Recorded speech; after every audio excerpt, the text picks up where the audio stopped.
Hello friends, आप सभी का मेरे यूट्यूब चैनल पे स्वागत है। मैं अर्चना यादव आप सभी का स्वागत करती हूँ।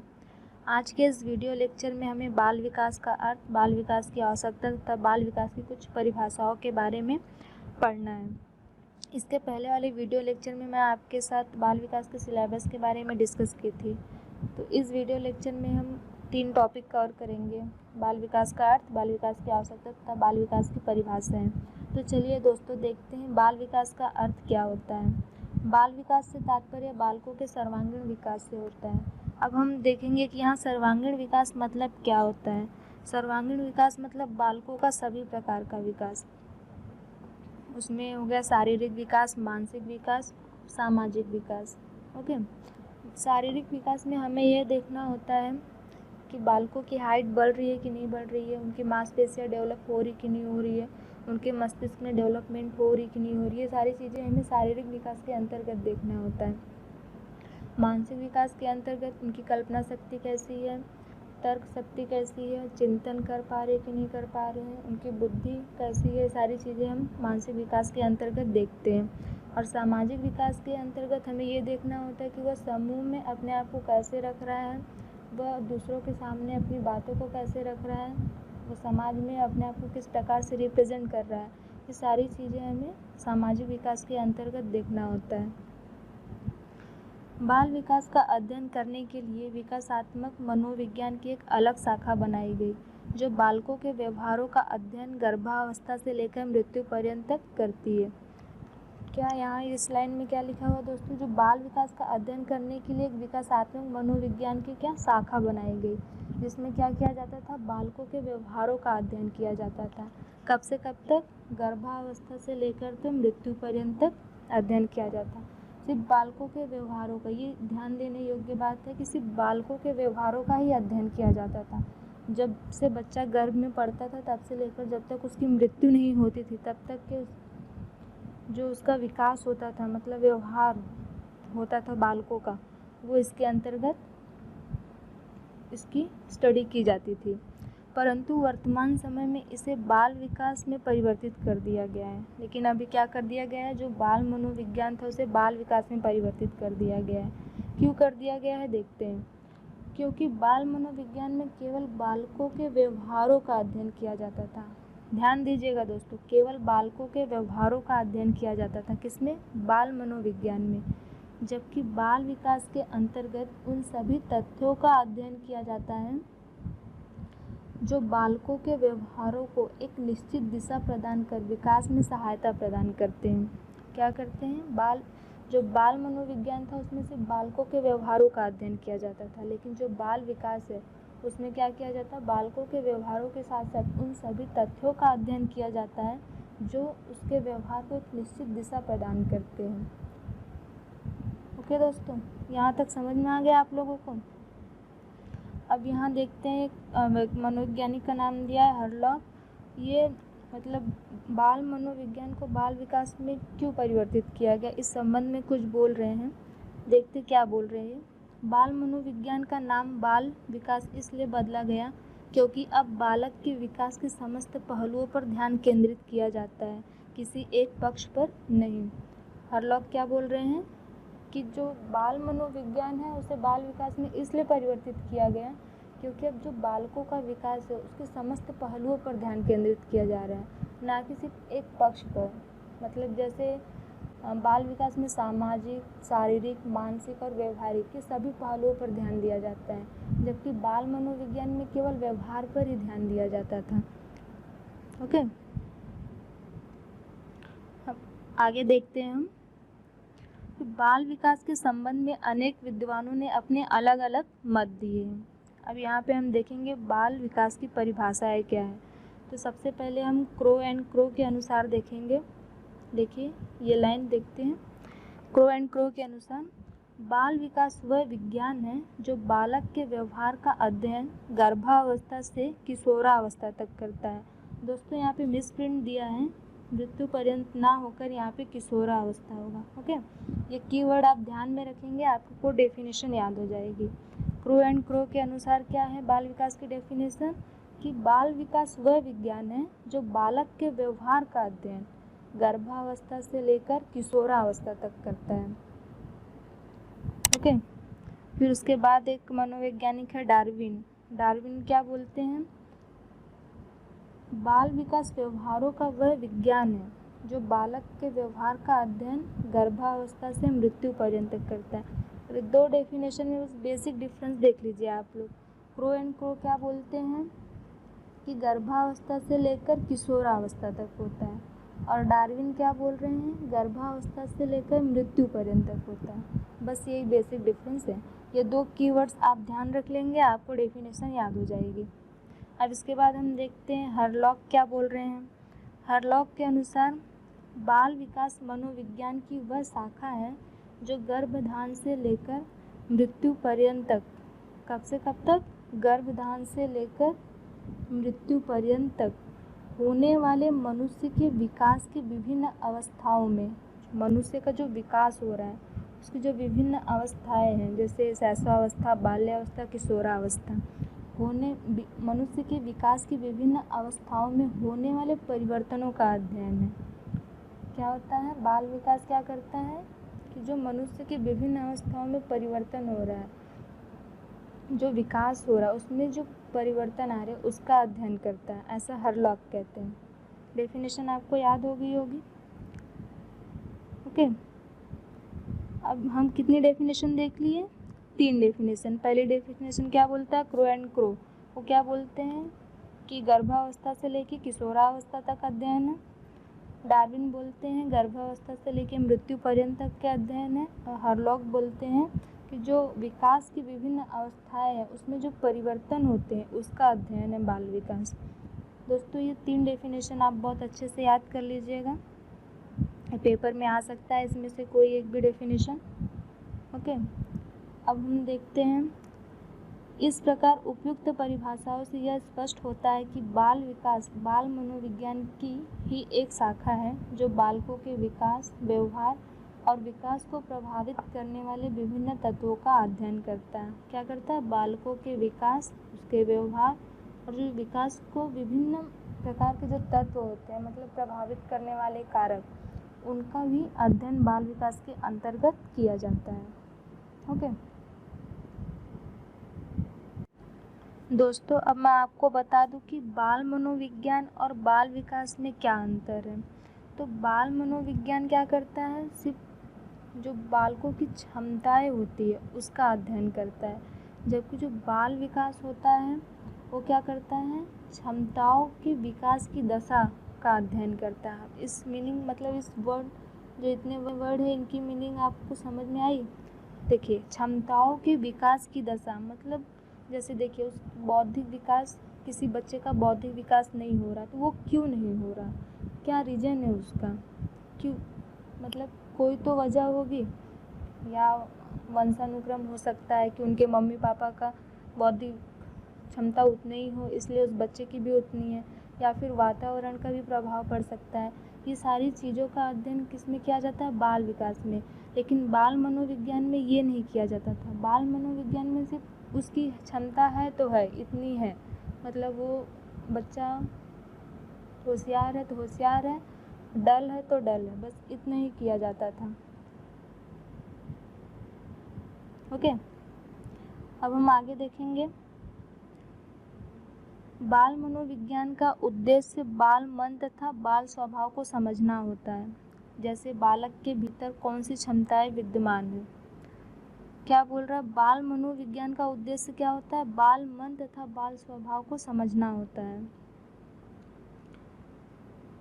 जैसे बालक के भीतर कौन सी क्षमताएं विद्यमान है, उसके व्यवहार प्रौढ़ों के व्यवहार से किस प्रकार भिन्न है, बालक के स्मरण शक्ति का विस्तार कितना है, वह किन परिस्थितियों से प्रेरणा ग्रहण करता है, उसकी कल्पनाएं क्या हैं, आदि बातों को समझाना बाल मनोविज्ञान का उद्देश्य है। इसके विपरीत क्या है, बाल विकास बालकों के अध्ययन इस दृष्टि से करता है कि उनका भूत और भविष्य उनके वर्तमान से जुड़ा रहे और उनका जो स्वस्थ प्रौढ़ जीवन व्यतीत कर सके वो। ओके, इतना समझ में आ गया दोस्तों आप लोगों को। अभी तक हमने क्या क्या देखा, बाल विकास का अर्थ, बाल विकास की परिभाषा, कौन सी 3 परिभाषा है बाल विकास की? क्रो एंड क्रो के अनुसार, डार्विन के अनुसार और किसके अनुसार एक है हरलॉक के अनुसार। 3 मनोवैज्ञानिकों की परिभाषा है बाल विकास की। उसके बाद हम देखिए बाल मनोविज्ञान और बाल विकास में क्या अंतर है। अब हम चलते हैं बाल विकास की आवश्यकता की ओर। अब हमारे क्वेश्चन उठता है हमारे मन में कि बाल विकास की आवश्यकता क्यों है, बाल विकास डीएलएड में क्यों रखा गया है, इसकी क्या ज़रूरत थी कि हमारे सब्जेक्ट में इसे शामिल किया गया, है ना। तो देखते हैं बाल विकास। अभी इसके पहले मैंने आपको बताया कि बाल विकास क्या करता है, बालकों की क्षमताओं की दशा का अध्ययन करता है। तो यदि कोई बच्चा है, स्टूडेंट है, उसे कोई टीचर पढ़ा रहा है तो उसे ये पता रहना चाहिए कि वो जितना पढ़ा रहा है बच्चे को वो उतना ग्रहण कर पा रहा है कि नहीं, उसके अंदर कितनी क्षमता है ग्रहण करने की, और नहीं कर पा रहा तो क्यों नहीं कर पा रहा है। ठीक है, ये सारी चीज़ें समझने के लिए बाल विकास की आवश्यकता है। चलिए यहाँ देखते हैं। यह सदैव जिज्ञासा का विषय रहा कि अध्यापन विज्ञान में पढ़ने पढ़ाने की तकनीकी के अलावा बाल मनोविज्ञान का अध्ययन क्यों किया जाता रहा है। बाल मनोविज्ञान का अध्ययन शिक्षक करता है। शिक्षक बाल मनोविज्ञान का अध्ययन इसलिए करता है कि उसे यह पता चल सके जिसके लिए वह संपूर्ण अध्ययन अध्यावास कर रहा है वह कितना ग्रहण कर पा रहा है और कितना ग्रहण करने की क्षमता रखता है। मतलब वो कितना सीख रहा है और कितना सीखने की क्षमता रखता है वह बच्चा, ये टीचर को पता होना चाहिए। और ये कहाँ से पता चलेगा टीचर को, ये शक्ति कहाँ से आएगी टीचर को, तो ये बाल विकास का अध्ययन करने से ही पता चलेगा। ओके, बाल विकास के अंतर्गत ही सभी सिद्धांत और रूल दिए रहते हैं ताकि उसकी क्षमता ज्ञान उपयोग की दक्षता के अनुसार अध्ययन कर सके। अब जब टीचर को ये पता रहेगा कि बच्चा इस चीज़ को इतनी कैपेसिटी में सीख रहा है, मतलब मैं जैसे बोल सकते हैं कि कोई बच्चा, अगर हम कोई चीज़ पढ़ा रहे हैं तो एक बच्चा होता है बहुत जल्दी सीख लेता है और एक बच्चा होता है कि थोड़ा धीरे गति से सीखता है। तो अगर हम जो बच्चा जल्दी सीख ले रहा है उसके अनुसार पढ़ाएंगे तो जो कम गति से सीख रहा है वो पीछे रह जाएगा। तो टीचर को उस पर ज़्यादा ध्यान देने की ज़रूरत पड़ेगी। तो इसके लिए क्या है, बाल विकास बहुत ज़रूरी सब्जेक्ट है टीचर के लिए। बाल विकास का ज्ञान होना ही चाहिए एक टीचर को।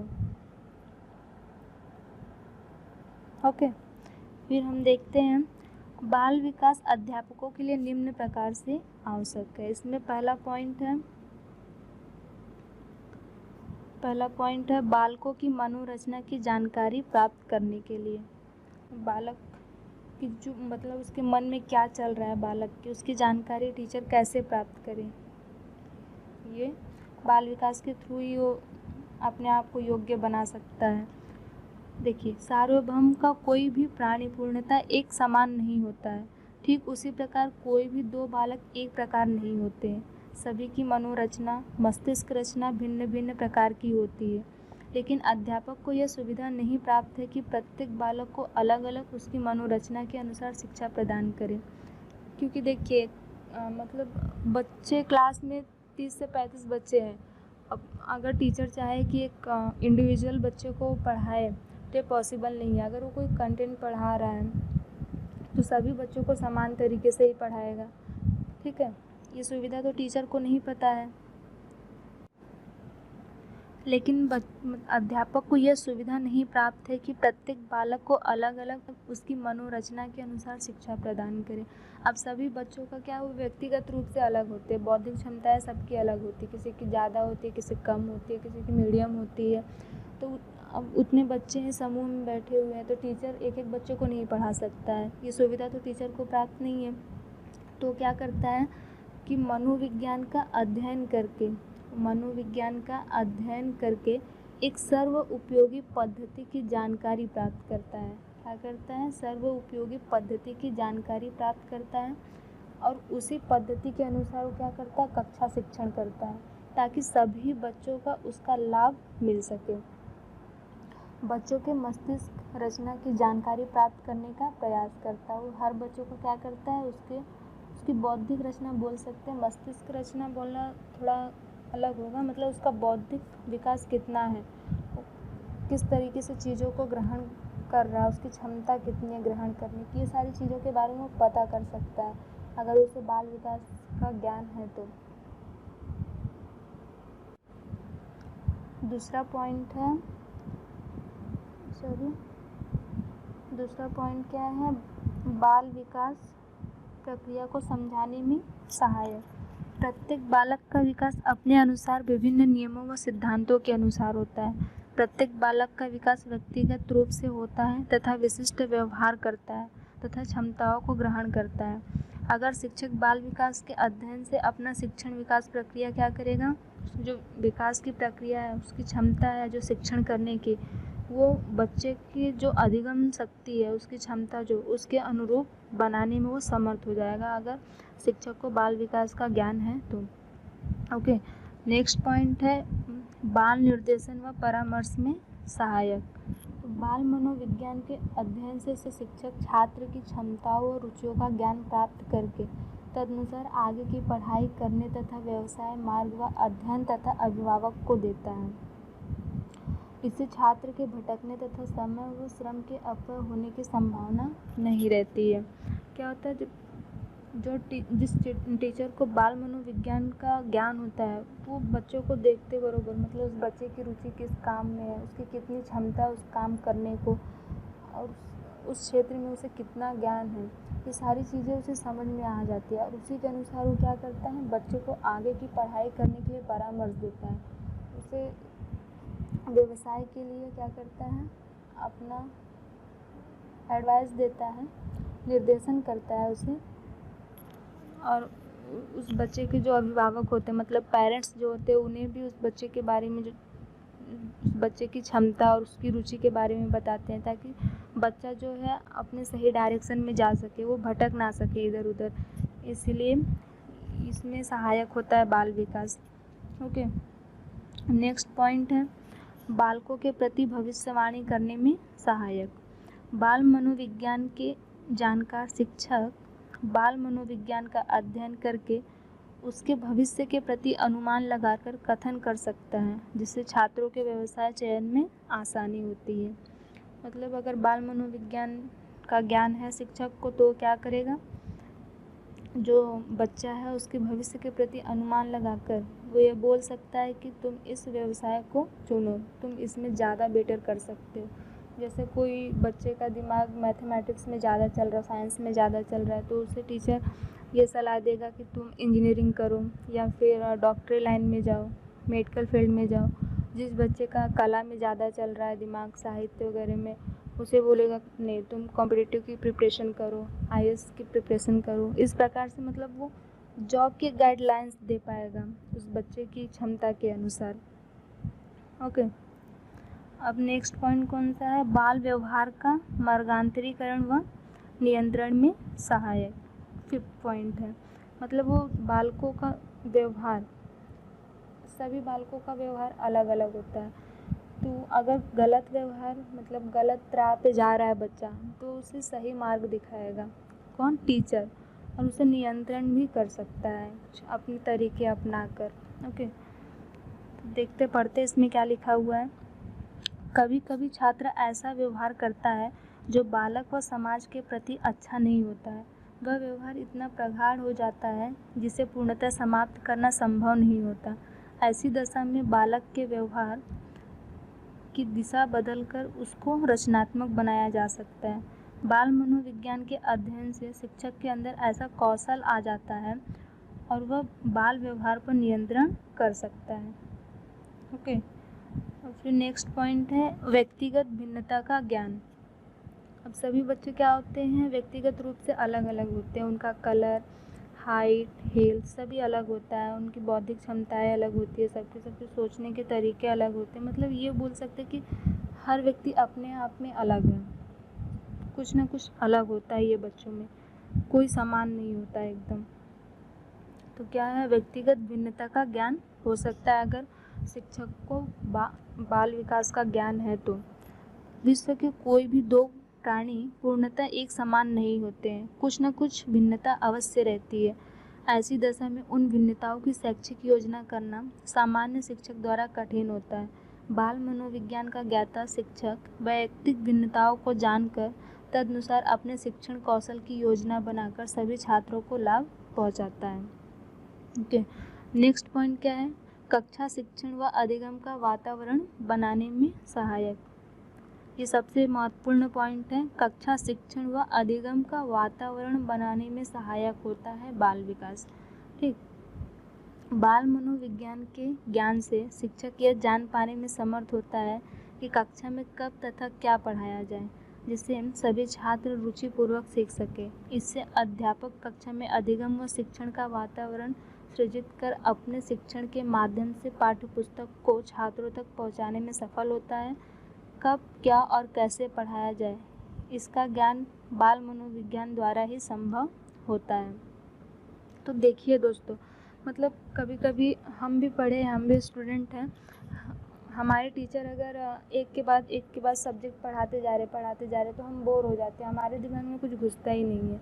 ठीक है, लेकिन जिस टीचर को बाल मनोविज्ञान का ज्ञान है वो समझेगा कि मतलब बालकों की इस टाइम मन में क्या चल रहा है, उसकी मानसिकता किस प्रकार की इस टाइम, उसके मन में ये सब्जेक्ट घुसेगा या नहीं घुसेगा। इस प्रकार से वो समझ सकता है बालकों की, मतलब जो बालकों के मन में क्या चल रहा है वो टीचर समझ सकता है।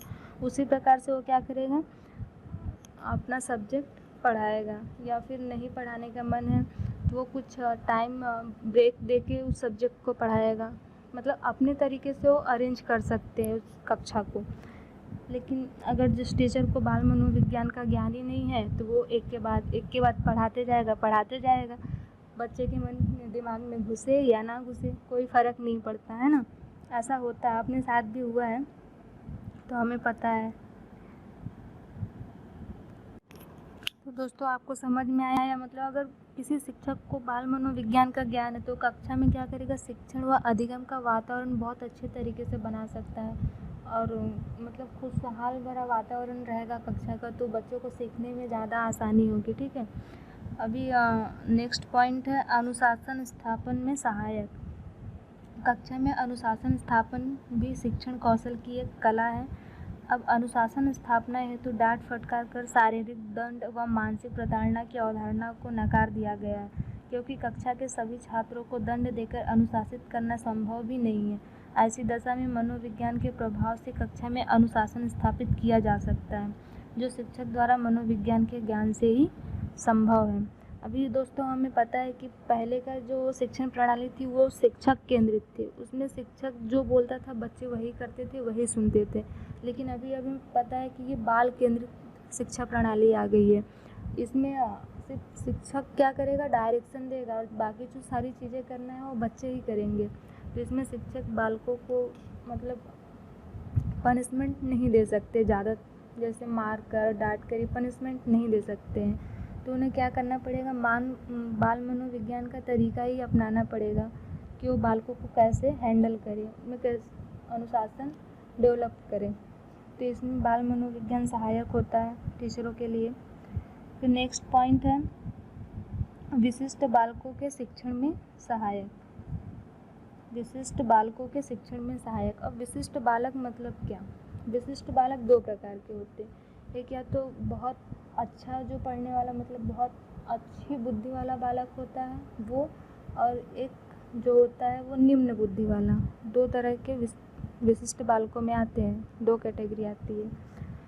तो जो बालक रहेगा अच्छी बुद्धि वाला, उच्च बुद्धि वाला, उसको अलग तरीके से पढ़ाया जाएगा। जो निम्न बुद्धि वाला रहेगा उसको अलग तरीके से पढ़ाया जाएगा। तो इसमें क्या करता है बाल मनोविज्ञान, जो शिक्षक होते हैं उनको डायरेक्शन देता है कि वो किस तरीके से इन दो बच्चों को पढ़ाए ताकि वो मतलब सेम लेवल पे आ सके। तो देखते हैं, कक्षा में शारीरिक व मानसिक रूप से सभी बालक एक स्तर के नहीं होते हैं। इनमें कुछ शारीरिक व मानसिक रूप से कम या ज़्यादा होते हैं। कभी कभी तो इतना अंतर हो जाता है कि सभी को एक साथ एक कक्षा में बैठाकर शिक्षण करना संभव नहीं होता। ऐसी दशा में बाल मनोविज्ञान का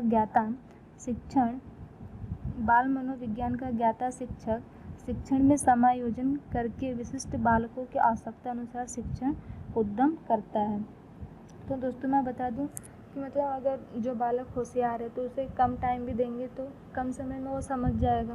अगर मैथ का प्रॉब्लम बताना है किसी को, होशियार बच्चे को, तो जल्दी समझ जाएगा। लेकिन जो निम्न बुद्धि वाला है उसे ज़्यादा टाइम देना पड़ेगा, उसके साथ बैठ के उसको समझाना पड़ेगा। तो ये अपने अपने तरीके से क्या करते हैं टीचर, हैंडल करते हैं बच्चों को। और ये हैंडल करने का तरीका उनको कहाँ से पता चलता है, बाल मनोविज्ञान के अध्ययन से पता चलता है। ओके, नाउ नेक्स्ट पॉइंट है 10 पॉइंट में हमें दिया है, बाल मनोविज्ञान का ज्ञाता शिक्षक ही एक सफल शिक्षक बन सकता है, क्योंकि शिक्षण के दौरान अनेक अवसर आते हैं जब भौतिक व्यवस्था असफल हो जाती है, तब मनोविज्ञान ही एक ऐसा विषय अध्ययन है जो शिक्षक को नियंत्रण करने की क्षमता प्रदान करता है। जिस शिक्षक बाल मनोविज्ञान का ज्ञान नहीं है, वो समझ जाओ आज की जो अभी जो शिक्षण प्रणाली चल रही बाल केंद्रित, उसमें वो सक्सेसफुल नहीं हो पाएगा बच्चों को पढ़ाने में, क्योंकि उसमें तो पनिशमेंट देना नहीं है, हम बच्चों को मार नहीं सकते हैं अपनी ज़बरदस्ती उन पर। मतलब हमारे जो उद्देश्य है, यानी कि हमने ऑर्डर देने वाला काम तो कर नहीं सकते, क्योंकि बच्चे फॉलो नहीं कर रहे हैं आजकल के, और करेंगे भी नहीं और करना भी नहीं चाहिए। नहीं, जो टीचर ने बोला वही करना है, मतलब वही करना है, ऐसा नहीं है। आज के ज़माने में बाल केंद्रित शिक्षण प्रणाली आ गई है। हाँ, टीचर डायरेक्शन दे रहा है, बच्चे कर रहे हैं, और ये करना चाहिए उनको। अपने मतलब करके सीखने वाला जो सिद्धांत है वो अभी बहुत सही तरीका पढ़ाने का है। बच्चे खुद करके सीखे ज़्यादा अच्छा है। ओके, तो फिर दोस्तों आप लोगों को समझ में आ गया होगा कि बाल विकास की आवश्यकता क्यों है। 10 पॉइंट हम लोग कवर किए इसमें बाल विकास की आवश्यकता में। ओके, तो आशा करती हूँ आप लोगों को बाल विकास का अर्थ, बाल विकास की परिभाषा और बाल विकास की आवश्यकता समझ में आ गया होगा। थैंक यू दोस्तों। अब इसके बाद वाले वीडियो लेक्चर में हम देखेंगे बाल विकास के क्षेत्र और बाल विकास की अध्ययन का महत्व। Okay, thank you friends for watching this video.